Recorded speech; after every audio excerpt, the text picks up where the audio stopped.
Shalom, jemaat yang dikasihi Tuhan. Salam sejahtera untuk kita semua.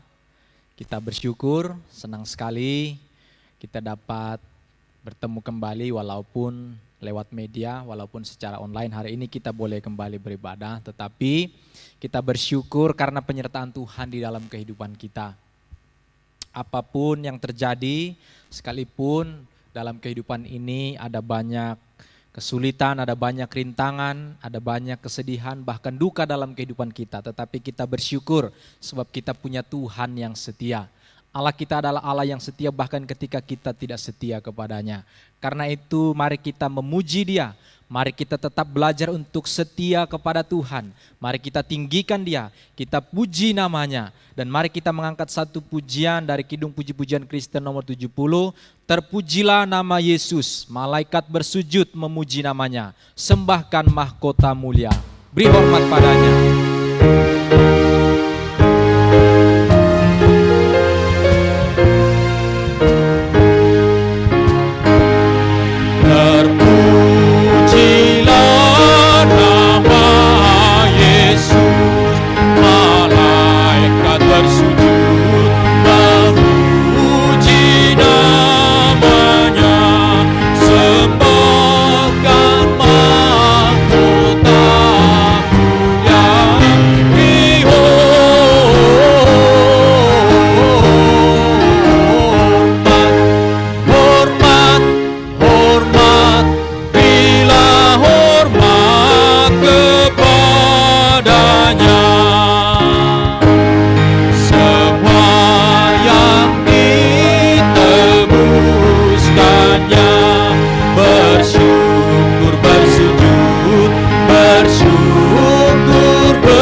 Yang ketiga, bangsa-bangsa di dunia berhimpun bersujud, pandanglah hormat mulianya. Bangsa-bangsa di dunia berhimpun bersujud, pandanglah hormat mulianya.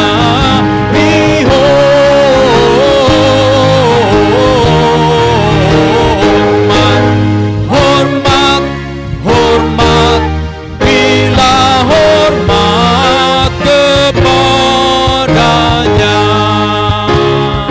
Saudara-saudara sekalian, dengarkanlah nats pembimbing bagi kita pada pagi hari ini yang terambil dari Kisah Para Rasul pasal yang pertama ayat yang ke-8. Demikian bunyi firman Tuhan. Tetapi kamu akan menerima kuasa kalau Roh Kudus turun ke atas kamu, dan kamu akan menjadi saksiku di Yerusalem dan di seluruh Yudea dan Samaria dan sampai ke ujung bumi. Mari kita mengambil waktu bersaat teduh, mari kita merendahkan diri di hadapan Tuhan. Kita masuk dalam saat teduh.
Pertolongan kita di dalam ibadah pada pagi hari ini adalah di dalam nama Tuhan yang menjadikan langit dan bumi. Turunlah kiranya kasih karunia, rahmat dan damai sejahtera dari Allah Bapa dan Kristus Yesus Tuhan kita menyertai ibadah ini dari awal sampai akhirnya. Haleluya. Amin. Mari kita akan mengangkat satu pujian lagi. Saudara sekalian, kalau kita memperhatikan di hari-hari sekarang ini, tanda-tanda zaman yang terjadi dalam kehidupan kita menandakan bahwa bumi ini sudah tua. Kita melihat bencana alam di mana-mana, sakit penyakit, peperangan, pemanasan global, teknologi yang bukan hanya membuat kita manusia semakin mudah di dalam melakukan pekerjaan kita, tetapi kerap kali juga teknologi membawa manusia semakin jauh dari Allah. Karena itu menandakan bahwa saudara sekalian, bahwa Tuhan akan segera datang. Yesus yang kenaikannya hari ini kita peringati, akan datang kembali ke dunia ini. Bukan lagi sebagai bayi Natal, tetapi dia datang sebagai hakim yang adil, yang berkuasa atas kehidupan kita. Siapkah kita untuk menyambut dia? Siapkah kita bertemu dengan dia? Mari kita angkat satu pujian di dalam KPPK 138. Bila mana sekarang, Yesus akan datang kembali, siapkah kau sekarang?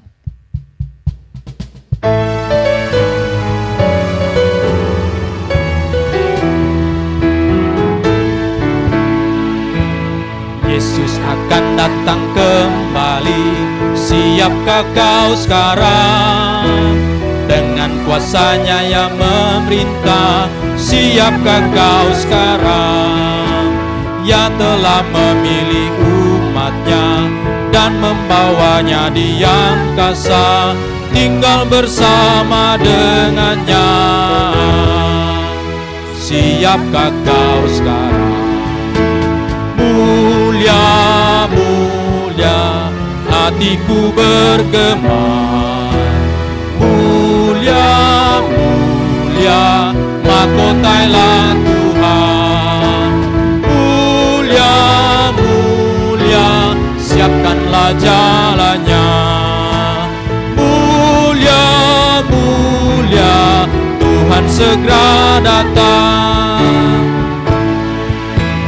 Kuasa iblis segera berlalu, kinilah saatnya. Tiada lagi keluh kesah, kinilah saatnya. Yang tertidur akan dibangkitnya, bertemu Tuhan di angkasa, hari yang mulia akan tiba. Kinilah saatnya. Mulia, mulia, hatiku bergema. Mulia, mulia, mahkotailah Tuhan. Mulia, mulia, siapkanlah jalannya. Mulia, mulia, Tuhan segera datang.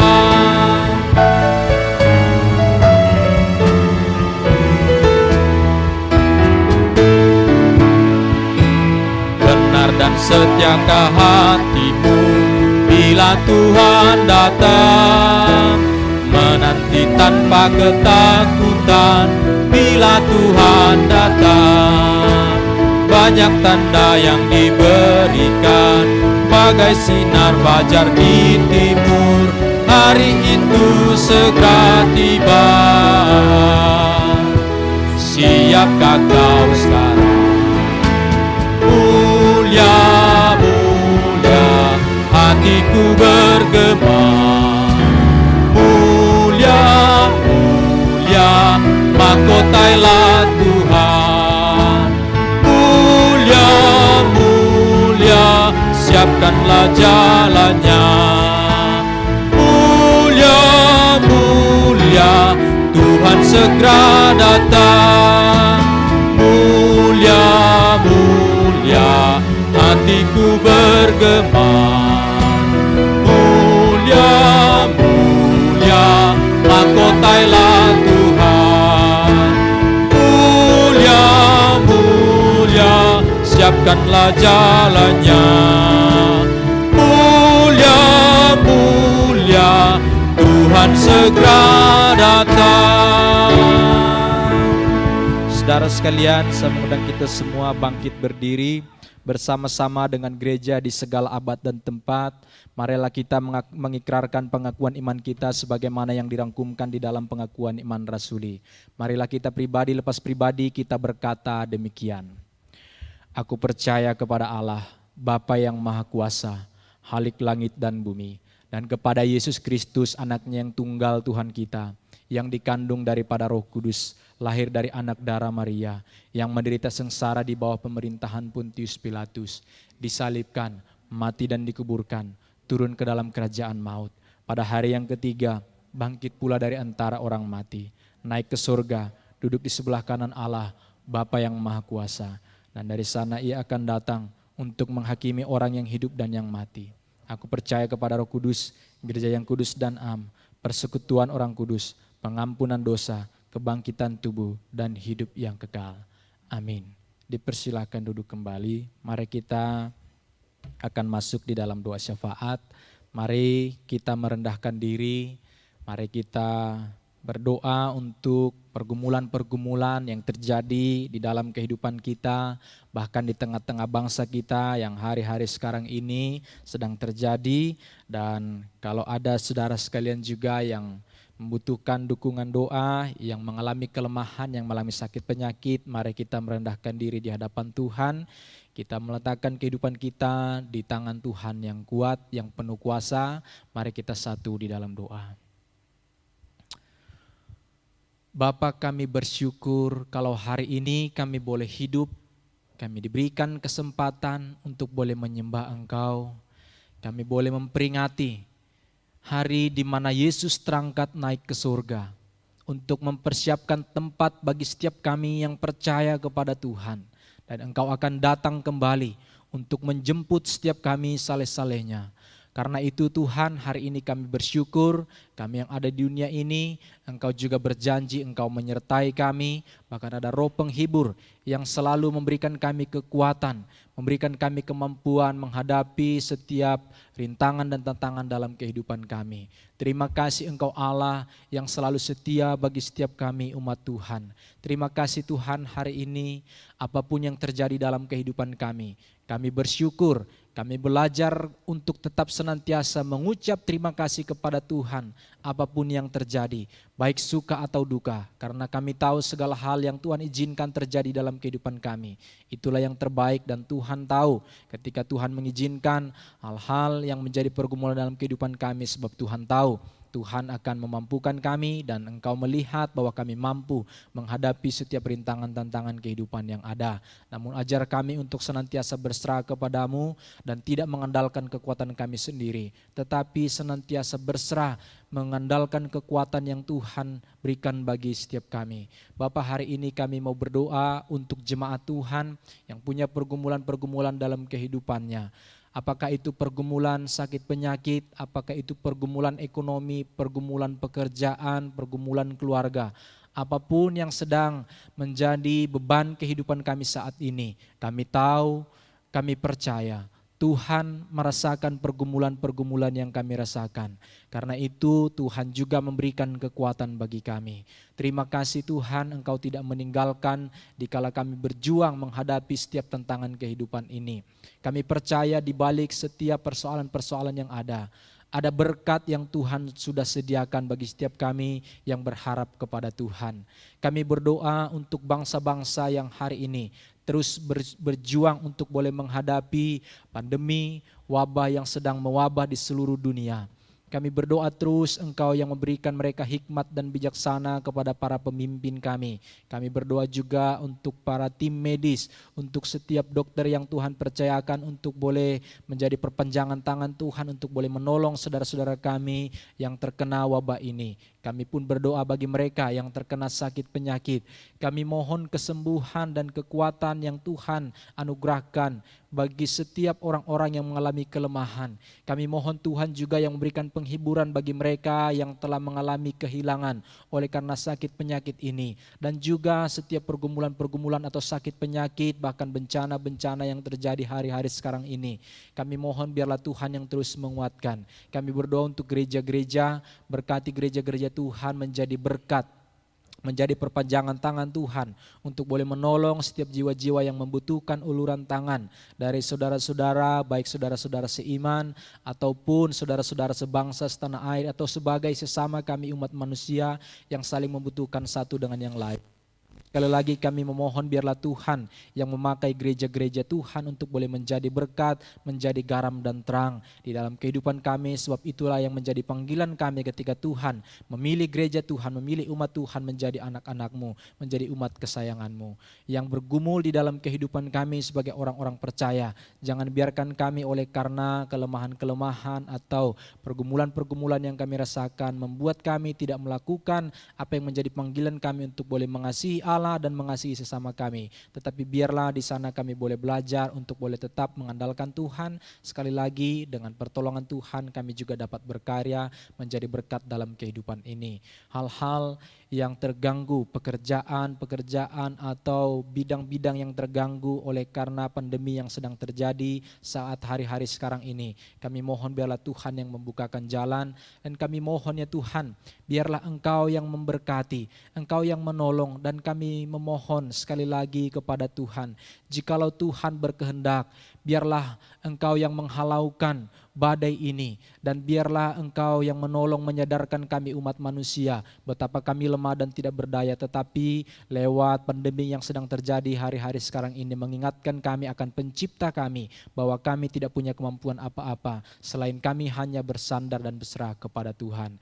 Terima kasih ya Tuhan, kami bersyukur sekali lagi kami boleh menaikkan segala permohonan kami dan kami percaya bahwa Tuhan tahu apa yang mau Tuhan berikan, apa yang Tuhan kerjakan. Sekali lagi yang terbaik Tuhan akan berikan dan Tuhan akan menjawab setiap permohonan dan doa kami. Terima kasih, kami bersyukur sekali lagi kami mohon biar Engkau menjawab setiap permohonan dan doa kami ini sebab kami telah meminta dan kami telah berdoa di dalam nama Tuhan Yesus yang telah mengajarkan kami doa yang kami ucapkan bersama-sama demikian.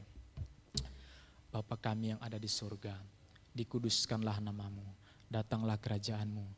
Jadilah kehendak-Mu di bumi seperti di surga. Berikanlah kami pada hari ini makanan kami yang secukupnya. Dan ampunilah kami akan kesalahan kami, seperti kami juga mengampuni orang yang bersalah kepada kami. Dan janganlah membawa kami ke dalam pencobaan, tapi lepaskanlah kami daripada yang jahat. Karena Engkau yang punya kerajaan dan kuasa dan kemuliaan sampai selama-lamanya. Amin. Hormat diberi.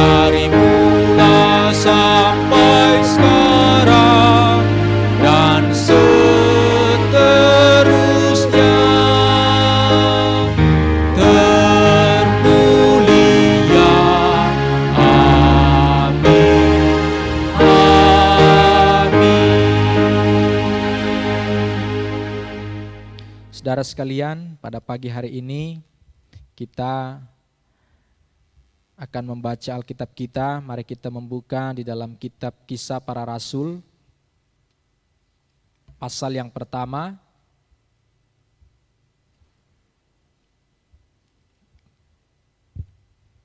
Kita membaca ayat yang ke-6 sampai dengan ayat yang ke-8. Kisah Para Rasul pasal yang pertama ayat 6 sampai dengan ayat yang ke-8. Demikian bunyi firman Tuhan. Maka bertanyalah mereka yang berkumpul di situ, Tuhan, maukah Engkau pada masa ini memulihkan kerajaan bagi Israel? Jawabnya, Engkau tidak perlu mengetahui masa dan waktu yang ditetapkan Bapa sendiri menurut kuasanya. Tetapi kamu akan menerima kuasa kalau Roh Kudus turun ke atas kamu. Dan kamu akan menjadi saksiku di Yerusalem dan di seluruh Yudea dan Samaria dan sampai ke ujung bumi. Demikian pembacaan kita pada pagi hari ini. Saudara sekalian, kita tentu telah diberkati oleh Tuhan sepanjang minggu ini, bahkan di dalam sepanjang kehidupan kita. Dan karena itu kita bersyukur Hari ini kita diberikan kesempatan di dalam ibadah kita membawa ucapan syukur kita dalam bentuk persembahan. Mari kita mengangkat pujian yang mengingatkan kita bahwa Tuhan kita adalah Tuhan yang hidup. Yesus kita adalah Yesus yang terus berkuasa sampai hari ini. Mari kita angkat pujian kita sambil kita akan membawa persembahan kita kepada Tuhan.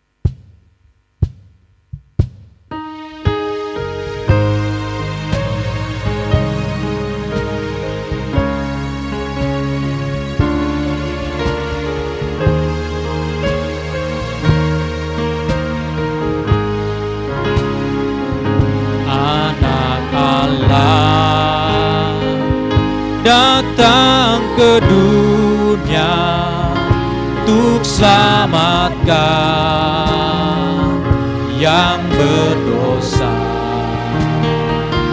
Ya tebusku, mati di salib, kubur kosong nyatakan Tuhanku hidup. Sebab Dia hidup, pada hari esok takkan lagi aku takut, dan ku tahu hari esok hidupku penuh harap.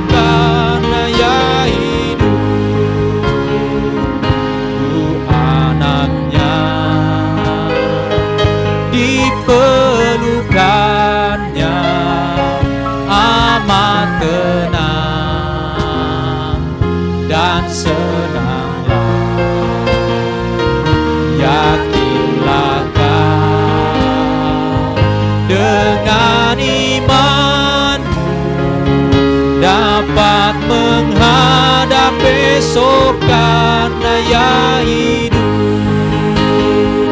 Sebab Dia hidup, pada hari esok takkan lagi aku takut, dan ku tahu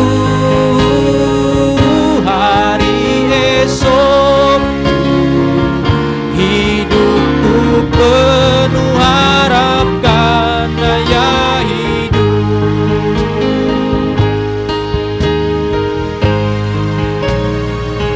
angkat bait yang ketiga.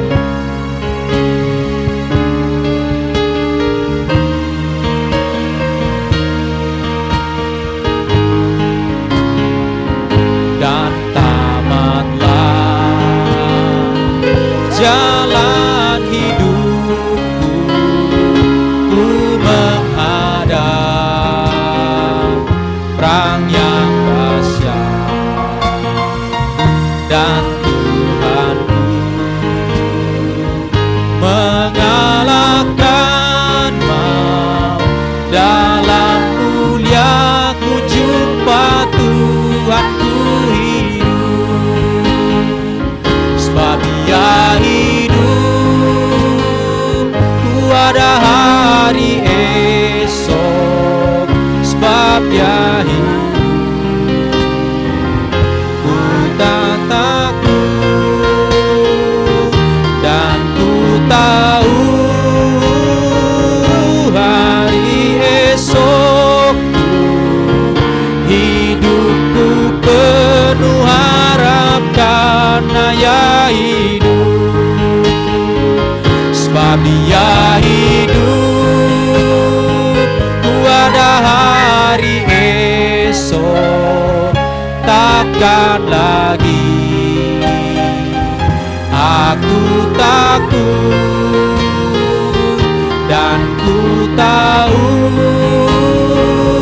hari esok hidupku penuh harap karena Ia hidup. Hidupku penuh harap karena Ia hidup. Hidupku penuh harap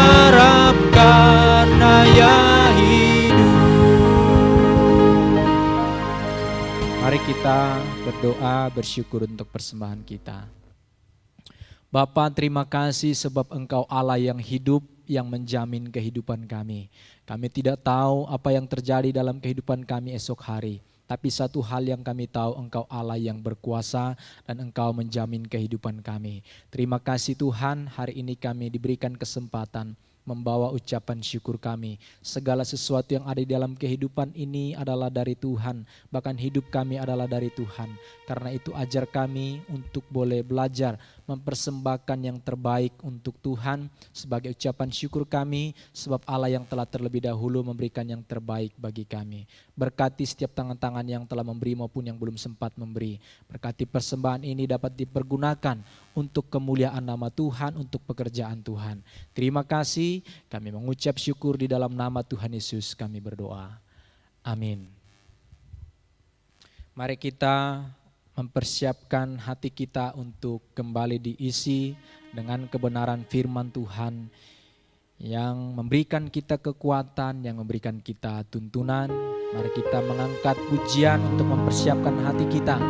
Kita katakan, Engkau Tuhan andalanku, Engkau Yesus peganganku, Engkau Yesus harapanku.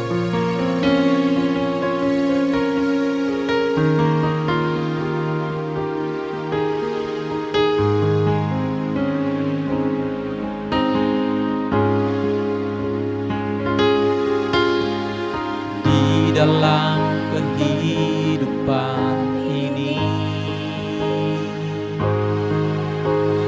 banyak persoalan yang menerpaku.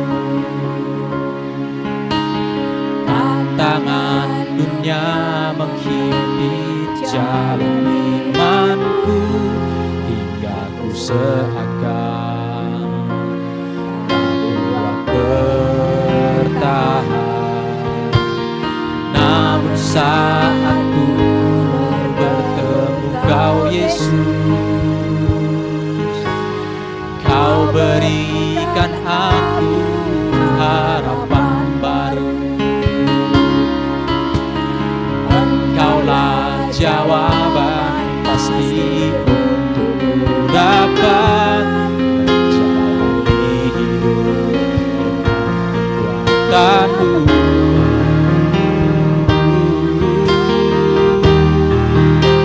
Kaulah andalanku, Kaulah harapanku. Ku tahu Kau setia, selalu menopangku. Tuhan, ku mau setia, ku pegang janji-Mu. Firman-Mu setia, terangi jalanku. Namun saat ku bertemu Engkau Yesus, Namun saat ku bertemu Kau Yesus, Kau berikan aku harapan baru. Engkaulah jawaban pasti untuk ku dapat menjalani hidup dengan kekuatan-Mu.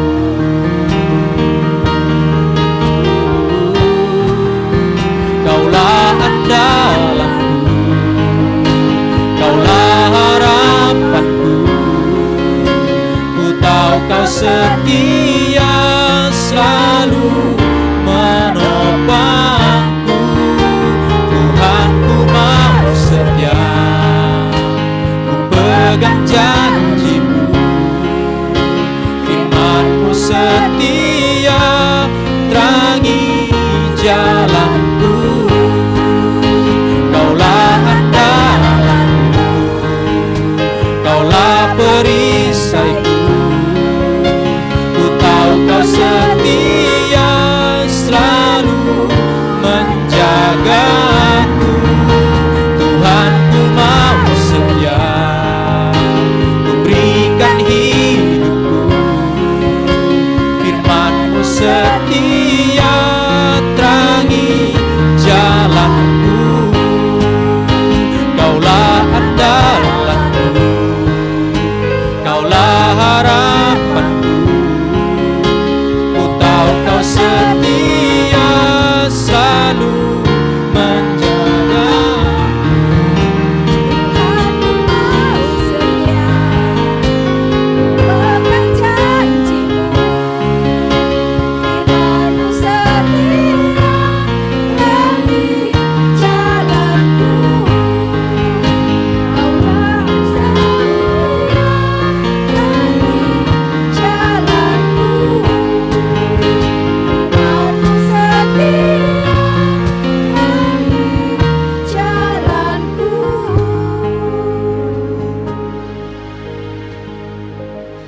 harapan dan kekuatan dalam kehidupan kami Tuhan.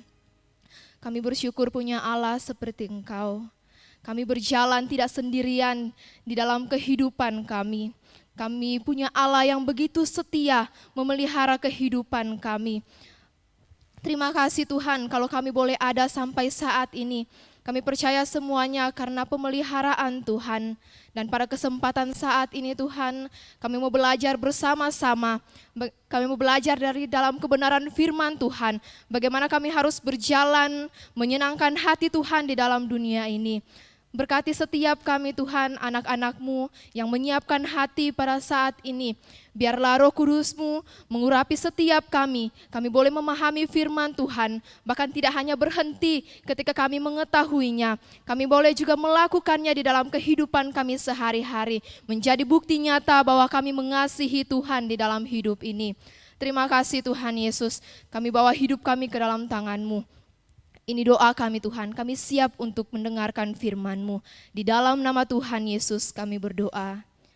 Amin. Jemaat Tuhan, mari kita membuka Alkitab kita pada saat ini. Bersama-sama kita akan membaca dari Injil Lukas pasal 24. Injil Lukas pasal 24. Kita akan membacanya dari ayatnya yang ke-44 sampai ayatnya yang ke-53. Sekali lagi, Lukas pasal 24, ayat 44 sampai ayatnya yang ke-53.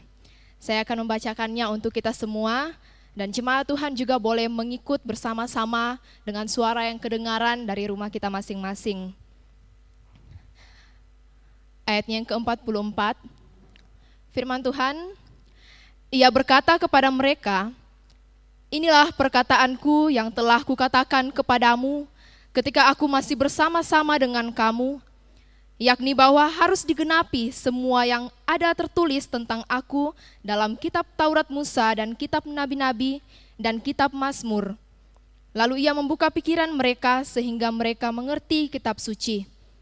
Katanya kepada mereka, "Ada tertulis demikian, Mesias harus menderita dan bangkit dari antara orang mati pada hari yang ketiga, dan lagi dalam namanya berita tentang pertobatan dan pengampunan dosa harus disampaikan kepada segala bangsa mulai dari Yerusalem. Kamu adalah saksi dari semuanya ini. Dan aku akan mengirim kepadamu apa yang dijanjikan Bapakku, tetapi kamu harus tinggal di dalam kota ini sampai kamu diperlengkapi dengan kekuasaan dari tempat tinggi." Lalu Yesus membawa mereka keluar kota sampai dekat Betania. Di situ ia mengangkat tangannya dan memberkati mereka. Dan ketika ia sedang memberkati mereka, ia berpisah dari mereka dan terangkat ke surga. Mereka sujud menyembah kepadanya, lalu mereka pulang ke Yerusalem dengan sangat bersukacita. Mereka senantiasa berada di dalam bait Allah dan memuliakan Allah. Demikian firman Tuhan kita pada saat ini. Shalom jemaat yang dikasihi oleh Tuhan. Kita berjumpa kembali lagi di dalam kebaktian kita. Dan pada saat ini kita berjumpa di dalam perayaan kenaikan Yesus Kristus ke surga. Walaupun di tengah-tengah pandemi, saya bersyukur kita masih boleh mengusahakan untuk melaksanakan ibadah secara online. Dan untuk menjangkau jemaat Tuhan yang sekarang dan beberapa minggu terakhir kita belum bisa bersama-sama beribadah di gedung gereja. Dan puji Tuhan GKI Toli-Toli diperlengkapi dengan tim yang luar biasa dalam proses untuk pelaksanaan ibadah ini. Meskipun pada hari-hari ini tentunya kita diliputi dengan rasa khawatir, rasa takut. Apalagi di kota Toli-Toli ini sudah ada beberapa orang yang dinyatakan positif. Saudara, saya pikir kalau kita dalam ketakutan, kita dalam kekhawatiran, itu boleh-boleh saja. Tapi kita juga perlu hati-hati. Jangan sampai ketakutanlah yang menguasai kehidupan kita. Sampai-sampai banyak orang yang hanya habis berpikir, kapan pandemi ini akan berakhir. Saudara, takut, kekhawatiran, itu menjadi tanda bahwa kita membutuhkan Allah hadir di dalam kehidupan kita. Kita butuh pertolongannya, kita butuh perlindungannya. Maka saya mau mengajak kita, sambil kita berpikir kapan pandemi ini akan berakhir, kapan masalah ini akan berlalu dari kehidupan kita, kita juga berpikir selama masa-masa ini, apa yang bisa saya lakukan, apa yang bisa saya berikan di dalam relasiku dengan Allah. Saudara, ada video yang muncul di deretan status WA teman-teman saya.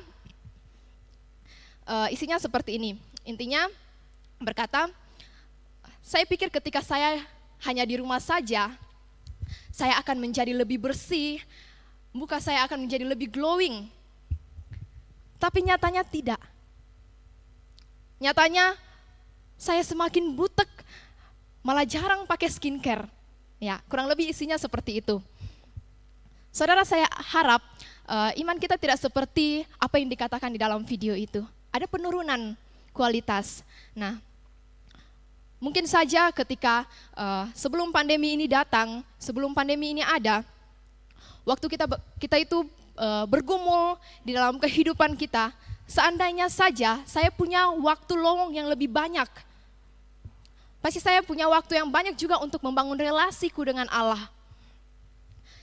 Entah di dalam doa, di dalam membaca Alkitab. Namun nyatanya setelah pandemi ini ada, ini kita tidak tahu pandemi ini boleh datang, boleh hadir dalam kehidupan kita. Tapi setelah kita mempunyai waktu lowong yang banyak, malah jadinya kita sama sekali tidak pernah menyapa Allah. Ada kemungkinan, baik di dalam doa kita tidak lagi belajar untuk taat kepada Allah. Ibadah hanya dilakukan sesuka-suka kita, dan waktu kita hanya kita habiskan di dalam kepuasan diri kita sendiri. Ada penurunan ke arah yang kurang baik. Padahal harusnya ada sesuatu yang mampu kita lakukan untuk Allah. Nah, dalam pembacaan kita saat ini, Tuhan Yesus jelas mau mengingatkan bahwa murid-muridnya adalah saksi dari semua peristiwa tentang Dia. Peristiwa tentang kebangkitannya. Ini adalah kisah 2000 tahun yang lalu yang terjadi kepada murid-murid Yesus. Tapi apakah ini hanya berlaku bagi murid-murid Yesus saat itu? Saya pikir semua muridnya ya, siapa saja itu, orang-orang percaya. Ketika orang-orang percaya belajar akan firman Tuhan, maka orang-orang yang belajar itu disebut sebagai murid. Maka orang-orang percaya itulah murid yang dimaksudkan juga, bukan hanya yang 2000 tahun yang lalu, tapi kita sekarang ini. Nah, saudara, lalu apa yang harus kita lakukan dalam saat-saat ini? Apakah kita hanya akan habis berpikir kapan pandemi ini akan berakhir? Menunggu tanpa mengisi hari-hari kita dengan menyatakan bahwa saya sebagai murid-murid Yesus juga mau memberikan yang terbaik buat Allah. Saya sebagai murid Yesus mau menyenangkan hati Tuhan. Saya mau menyatakan juga bahwa saya mengasihi Allah saya. Maka hari ini diberitakan untuk kita semua bahwa kita adalah saksi dari semuanya. Saudara yang dikasihi Tuhan, 1 minggu setelah Paskah, saya juga membahas tentang saksi. Dan saat ini juga saya membahas tentang saksi. Saudara bersaksi untuk sebuah peristiwa itu memang tidak semua orang akan mau melakukannya. Kenapa? Karena ada konsekuensinya. Seseorang yang bersaksi harus mengatakan dengan sebenar-benarnya apa yang dia lihat. Dan kadangkala dengan saksi mengatakan yang sebenar-benarnya, apa yang dia lihat, apa yang dia saksikan, itu tidak menjadi menguntungkan bagi dirinya sendiri. Bahkan dapat membahayakan bagi saksi itu sendiri. Sehingga banyak orang yang tidak bersedia menjadi saksi, meskipun dia tahu dan menyaksikan sebuah peristiwa dengan jelas. Konsekuensilah yang menjadi alasannya. Lalu bagaimana dengan para murid yang saat itu jelas-jelas menyaksikan di depan mata mereka. Mereka menyaksikan dan menjadi bagian dari peristiwa yang terjadi dalam kehidupan Yesus. Apakah mereka juga tidak bersedia menjadi saksi dari apa yang telah mereka lihat, mereka alami dan mereka terima dalam kebersamaan mereka bersama-sama dengan Tuhan Yesus? Mungkin jemaat Tuhan yang ada di rumah menjawab di dalam hati mereka bahwa murid-murid Yesus pasti bersedia menjadi saksi. Karena mereka telah mengenal Yesus begitu lama, mulai dari pemanggilan menjadi muridnya. Mereka ikut di dalam perjalanan pelayanan Yesus, menyaksikan mujizat-mujizat yang dilakukan oleh Yesus, menyaksikan bahwa Yesus bangkit, Yesus adalah Tuhan yang hidup. Ya, saya pikir itu adalah jawaban yang harusnya juga menjadi jawaban bagi setiap kita murid Tuhan. Bersedia menjadi saksi. Karena harusnya kita juga sudah mengalami Yesus di dalam kehidupan kita. Tapi tidak menutup kemungkinan juga akan ada yang berpendapat bahwa murid Yesus akan takut karena dulunya mereka memberitakan Injil itu masih bersama-sama dengan Yesus. Dan saat itu Yesus akan meninggalkan mereka dan mereka harus sendiri dalam pemberitaan Injil itu setelah kenaikan Yesus. Mungkin ada juga yang berpikir dengan berbagai konsekuensi yang akan didapatkan saat menjadi saksi dari kehidupan Yesus. Saudara, memang bukan hal yang mudah. Murid-murid Yesus juga saat itu mengalami ketakutan, bahkan keraguan. Bahkan sampai ketika Yesus menjumpai mereka, ketika mereka berkumpul di Yerusalem. Mereka sepenuhnya belum percaya. Keraguan masih menyelimuti hati mereka. Sekalipun Yesus sudah memperlihatkan bukti bahwa Dia adalah guru mereka. Padahal Allah melakukan segalanya kelihatan oleh mata. Tapi kalau tanpa Roh Kudus, kita akan buta secara rohani. Sehingga murid-murid yang saat itu melihat secara jasmani, mereka tidak mampu percaya. Kita juga kalau ketika kita melihat mujizat sebanyak apapun dengan mata kepala kita sendiri, kalau bukan karena Roh Kudus, kita tidak akan mampu percaya. Maka saat itu murid-murid Yesus dipersiapkan terlebih dahulu. Tuhan Yesus membuka pikiran mereka supaya mereka mengerti kitab suci. Yesus menjelaskan bahwa ada tertulis demikian, Mesias harus menderita dan bangkit dari antara orang mati pada hari yang ketiga. Dalam namanya berita tentang pertobatan dan pengampunan dosa. Saudara, untuk apa hal ini dilakukan? Semua dilakukan dalam rangka penyelamatan dan keselamatan bagi manusia.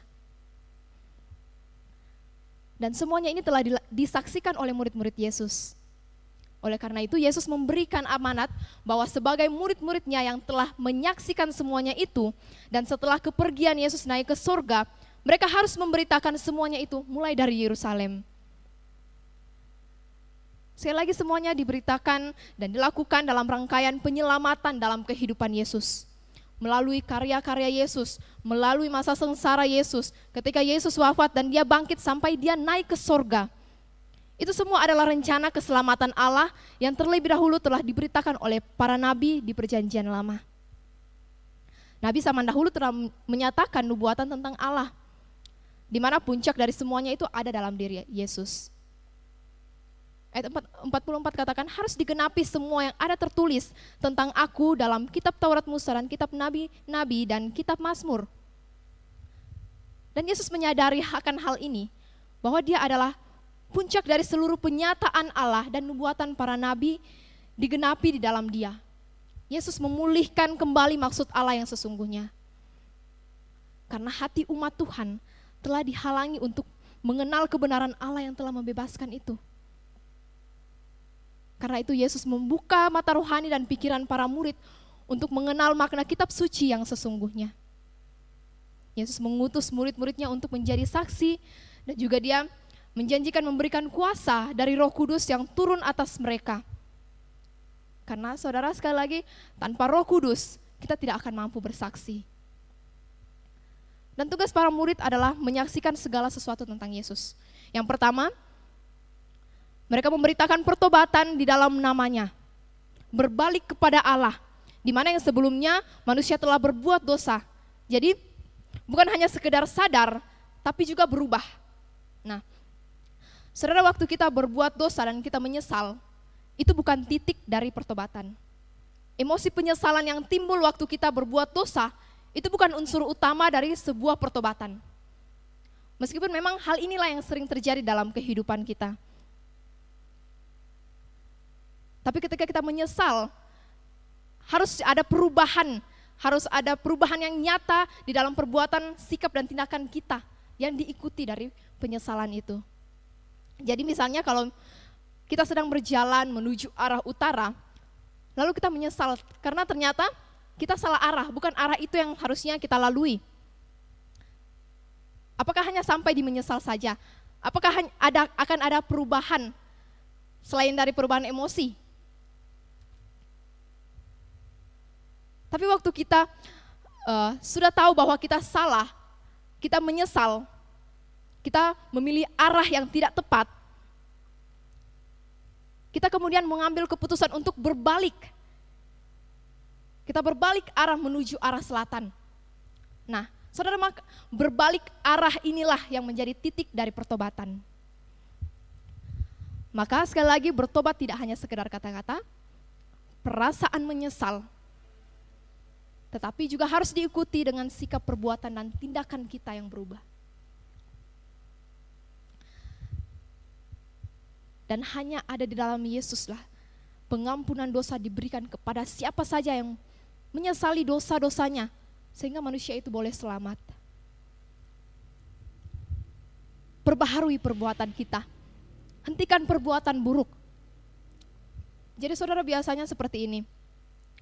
Waktu kita melakukan sesuatu yang ternyata tidak benar,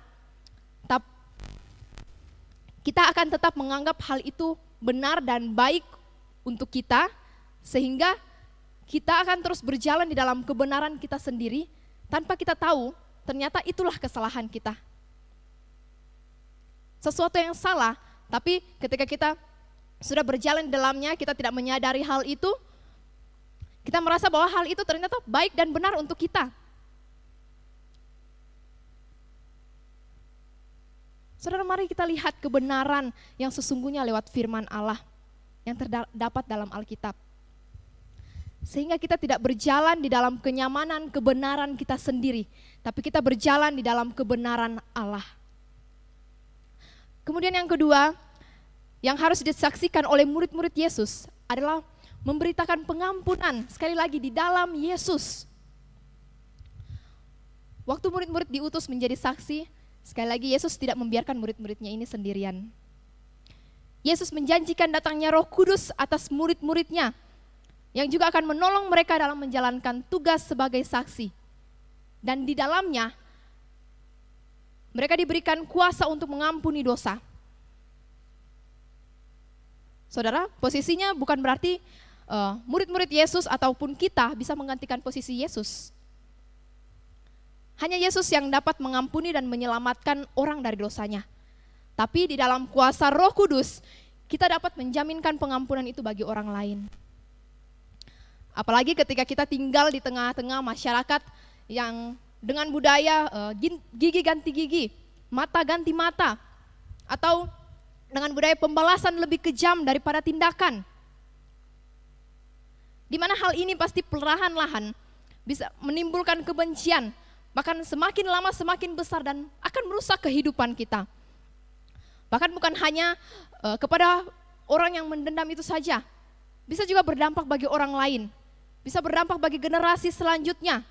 Mereka bisa saja terpengaruh.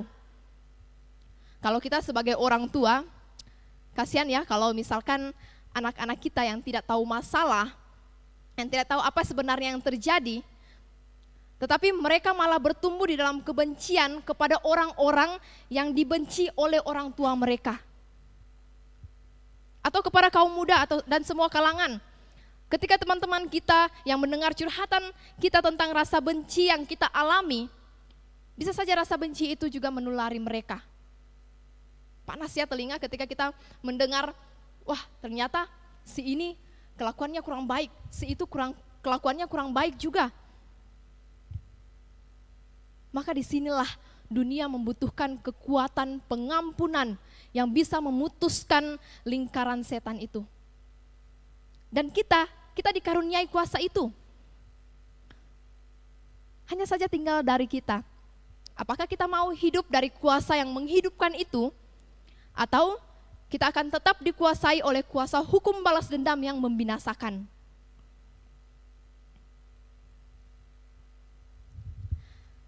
Saudara, karena itulah berita kebangkitan itu bukan berita yang harus dirahasiakan ataupun disembunyikan, melainkan harus disaksikan ke seluruh bangsa. Akan ada banyak tantangan yang diperhadapkan kepada saksi-saksi sebagai konsekuensi dari bersaksi dan melayani di tengah-tengah kehidupan di dunia ini. Dan Yesus akan mengirimkan apa yang sudah dijanjikan oleh Bapa. Waktu itu kepada murid-muridnya, Yesus membawa mereka keluar kota sampai dekat Betania. Dan di sana Yesus pun mengangkat tangannya dan memberkati murid-muridnya sebagai bentuk dari penyertaan Tuhan kepada mereka. Mereka diutus, mereka juga diberkati. Mereka yang diutus adalah mereka yang telah diberkati oleh Allah. Ketika Yesus memberkati murid-muridnya, ia pun terangkat ke sorga. Para murid pun kemudian bersujud dan kembali ke Yerusalem dengan penuh sukacita, dengan penuh kegembiraan yang dinyatakan di dalam antusias murid-murid di dalam bait Allah ketika mereka memuliakan Allah. Saudara, sekalipun seringkali mengalami tantangan, mengalami pergumulan, bahkan sampai ancaman yang bisa saja membuat kita ragu, kita putus asa, bahkan takut. Tapi sebenarnya pengorbanan Yesus itu cukup untuk membuat kita mampu meneladaninya. Mungkin seringkali juga kita diperhadapkan pada situasi yang sulit, yang membuat kita tidak berdaya. Maka perasaan tidak mampu, perasaan khawatir, tidak yakin bisa melakukannya, perasaan takut gagal dan sebagainya sering mengganggu kita. Sehingga ketika ada potensi dan kesempatan, itu disia-siakan. Keberanian untuk melakukan sesuatu yang baik itu tidak ada. Kenapa? Karena kita berpikir bahwa kita hanya sendiri saja berjuang. Kita hanya sendiri saja mengerjakannya. Kita lupa akan janji Allah, akan penyertaan Tuhan, akan karya Roh Kudus yang akan memampukan untuk menolong kita, menguatkan kita, bahkan menghibur kita ketika kita menjadi saksi dari Yesus. Ketika kita memperkatakan dan meneladani cinta kasih Tuhan di dalam setiap situasi kehidupan kita. Tuhan juga berikan kita hikmat dan pengertian untuk dapat mengerti dan percaya kepada firman-Nya. Kasih-Nya dan kuasa-Nya bahkan pertolongan-Nya dinyatakan dalam hidup kita. Dengan demikian kita akan mampu menceritakan tentang kehadiran dan karya Allah meskipun dalam situasi yang sulit sekalipun. Kita bersyukur ada begitu banyak orang yang terus berupaya menceritakan tentang cinta kasih Tuhan lewat kehadiran dan tindakan kasih mereka dengan cara berbagi. Di dalam mereka menopang orang-orang yang memang sungguh-sungguh membutuhkan uluran tangan di situasi yang sulit ini. Walaupun mungkin orang yang memberi itu juga ada dalam situasi yang sulit. Dan melalui kenaikan Yesus Kristus pada saat ini, mari kita mengambil kesempatan, mari kita mengambil peluang sebagai orang percaya untuk menjadi saksi Yesus di dunia ini. Kita manfaatkan waktu yang kita miliki dengan bersaksi di dalam kehidupan kita. Sehingga banyak orang yang dapat bertobat, banyak orang yang dapat menyembah Allah yang hidup. Meskipun ada keraguan dan ketakutan dalam bersaksi, Tuhan Yesus berjanji akan mengirimkan penolong untuk memberikan kekuatan dan keberanian dari Roh Kudus. Dan Tuhan juga memberkati hidup kita supaya kita mempunyai harapan dalam menapaki kehidupan di hari esok. Sehingga kita boleh menapaki kehidupan kita di hari esok dengan penuh sukacita di dalam iman dan di dalam pengharapan. Karena Allah telah menyatakan kuasa-Nya lewat kebangkitannya, lewat kenaikannya. Karena Dia hidup, ada hari esok. Jangan gentar dan terus hidup di dalam sukacita iman. Kita sebagai murid-murid Yesus Kristus yang adalah saksi dari kehidupan Yesus Kristus. Terpujilah Tuhan, amin. Mari jemaat Tuhan, kita tundukkan kepala kita berdoa untuk firman Tuhan pada saat ini. Kita bersyukur kita kembali diingatkan lewat kebenaran firman Tuhan dan kita boleh belajar bersama-sama pada saat ini. bagaimana seharusnya kita menjadi saksi. Dan sebenarnya kita adalah saksi dari kehidupan Yesus di dalam hidup kita juga. Mari kita berdoa. Tuhan Yesus, terima kasih untuk kesempatan yang Tuhan berikan bagi kehidupan kami. Bagi setiap kami anak-anak Tuhan, kami boleh kembali membuka Alkitab kami boleh kembali membaca Alkitab kami boleh kembali merenungkan bersama-sama kebenaran firman Tuhan pada saat ini di perayaan kenaikan Tuhan Yesus ke surga. Terima kasih Tuhan Yesus, kami boleh belajar bersama-sama, kami boleh mengetahui bahwa kami telah dinyatakan bahwa kami adalah saksi dari kehidupan Tuhan Yesus. Bahkan tidak hanya murid-murid 2000 tahun yang lalu, tapi kami juga murid-murid Yesus saat ini. Kami juga adalah saksi-saksi dari kebangkitan Yesus. Biarlah kami anak-anak Tuhan boleh terus menyerahkan kehidupan kami untuk menyenangkan hati Tuhan, sehingga kami boleh menjadi saksi-saksi yang benar di hadapan Tuhan, saksi-saksi yang boleh menyenangkan hati Tuhan, sehingga di dalam kehidupan kami, kemuliaan Tuhan boleh dinyatakan. Biarlah kami boleh belajar bersama-sama bagaimana kami harus mengampuni, bagaimana kami harus bertobat, berbalik ke arah yang benar. Kami tidak berjalan di dalam kebenaran kami sendiri, tapi kami mau berjalan di dalam kebenaran yang telah Allah nyatakan di dalam kehidupan kami. Terima kasih Tuhan, terima kasih Yesus. Pagi hari ini kami boleh kembali ditegur oleh kebenaran firman Tuhan.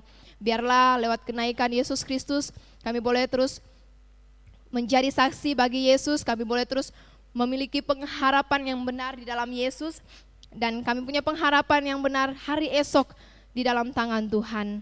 Terima kasih Tuhan, sukacita boleh kami rasakan pada saat ini. Biarlah sukacita kami semua boleh kami bagikan bagi orang-orang di sekitar kami. Ini doa kami Tuhan, kami bawa di hadapan-Mu. Di dalam nama Tuhan Yesus kami berdoa. Amin. Jemaat sekalian, kita akan menutup ibadah kita pada pagi hari ini. Sebelum kita menutup ibadah kita, ada beberapa hal yang ingin saya sampaikan untuk kita semua. Yang pertama, mengenai retreat gereja yang sedianya di dalam program yang telah kita susun di awal tahun itu akan dilaksanakan pada tanggal 25 sampai tanggal 27. Tetapi berhubung kondisi yang saat ini kita tahu bersama-sama, maka untuk sementara kegiatan retreat gereja kita akan tunda sampai waktu yang belum ditentukan. Nanti kita akan membahas lagi setelah kondisi semuanya normal. Dan juga sekali lagi kami mengucapkan selamat kita memperingati, ya walaupun tidak biasa ya, selamat memperingati hari kenaikan Tuhan Yesus Kristus ke surga. Mari kita mempersiapkan diri untuk tetap menjadi umat Tuhan yang teguh, yang kuat, yang tetap setia di dalam beribadah dan menyembah Tuhan, bahkan melayani Tuhan, dan terutama teguh di dalam iman kita, menantikan kedatangan Tuhan yang kedua kalinya. Mari kita akan menutup ibadah kita pada pagi hari ini. Saya jemput kita semua bangkit berdiri, mari kita nyanyikan doksologi.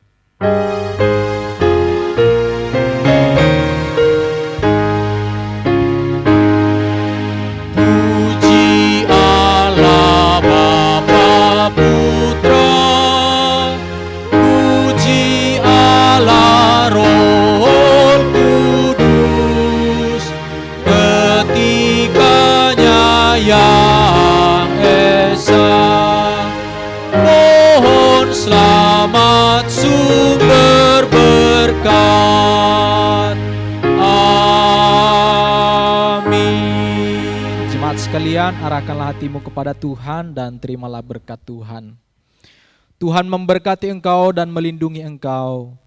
Tuhan menyertai engkau dengan wajahnya dan memberi engkau kasih karunia.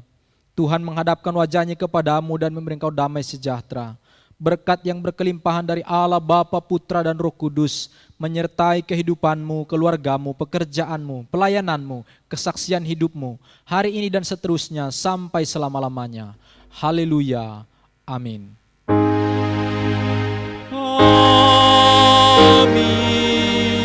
Amin. Amin. Amin.